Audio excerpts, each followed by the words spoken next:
C'est un village qui vous dit forcément quelque chose, la Cadière d'Azur. Et même si vous ne vous y êtes jamais arrêté, vous avez au moins posé les yeux dessus. Tout au moins depuis l'autoroute. La 50, elle relie Aubagne à Toulon. Et ce qu'on peut dire, c'est qu'en 1974, lors de sa construction, les choses ne furent pas simples entre ce petit village perché et ce long, très long rouleau de bitume. L'émotion est grande à Céreste, à La Ciotat, à la Cadière, au Castellet. L'autoroute B52 en est la cause. Ça, c'était en 1974, une opposition farouche au tracé sud de l'autoroute. Un tracé qui a coupé en deux le vignoble bandolé de la Cadière. René Jourdan, le maire actuel, était alors conseiller municipal. Et depuis, les choses se sont évidemment améliorées. Lorsque l'autoroute est arrivée, les gens ont découvert le village et c'est là, à ce moment-là, où on a éclairé la barre rocheuse, le clocher et tout, pour être encore beaucoup plus visible. La Cadière, c'est un terroir de Bandol. 26 viticulteurs y produisent du vin. La famille de Guilhem Tournier est ici depuis 10 générations. Et même si lui n'était pas encore né dans les années 70, il ne ressent pas d'amertume face à la 50. Avant, ici, c'était des marécages, c'était pas loin, on chassait le canard. Et il y avait des moustiques. Et puis après, l'autoroute, c'est d'utilité publique. Donc, quand on prend l'autoroute, on est bien content de la voir. Ne serait-ce que pour aller du Bossé peut-être ou de la Cadière à Saint-Cyr. En voilà. plus, la portion est gratuite, alors profitons-en. Une fois en haut, l'autoroute s'oublie instantanément. François s'installe pour un café tous les matins.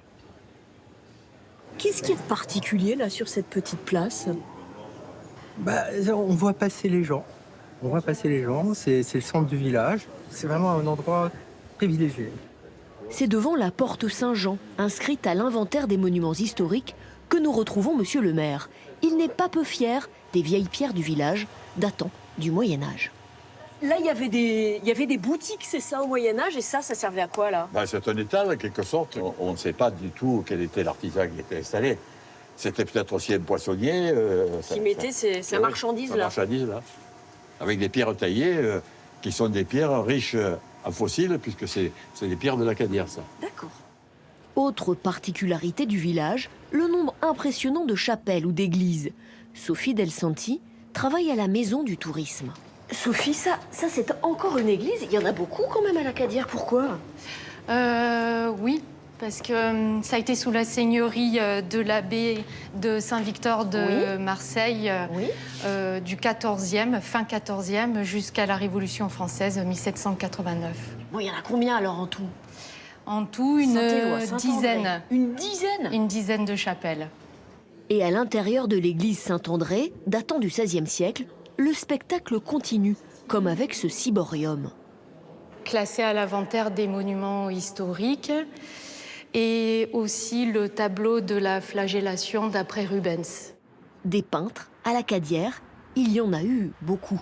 Sur le haut du village, sous les pins, nous rencontrons Pascal Sessou. Ici, on est presque en Toscane, mais Toscane provençale. Parce qu'on a tous les éléments qui font que ce lieu ressource, fait du bien. Et la Cadière a cette richesse et cette grande force de faire du bien.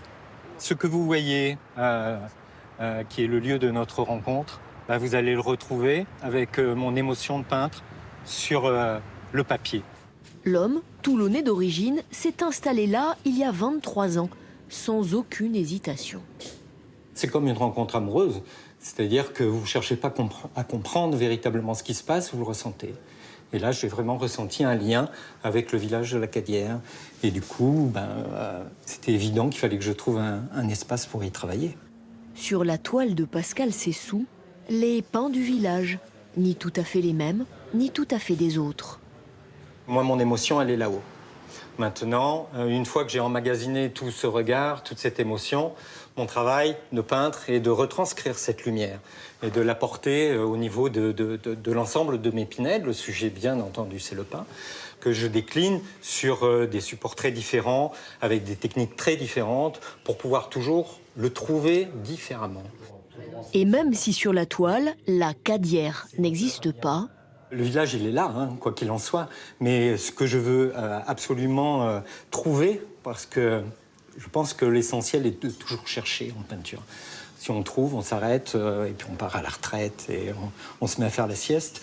Ici, c'est une recherche permanente de cette atmosphère, en fait, du bruissement léger, de cette douce lumière. Voilà, il n'y a pas de village, mais la vie est là. En 50 ans, l'autoroute est devenue ici anecdotique. Ce que l'on retient, c'est avant tout que le village a réussi, tout simplement, à garder son âme. Et puis pour terminer, sachez que la Cadière est également un lieu rêvé pour la randonnée pédestre.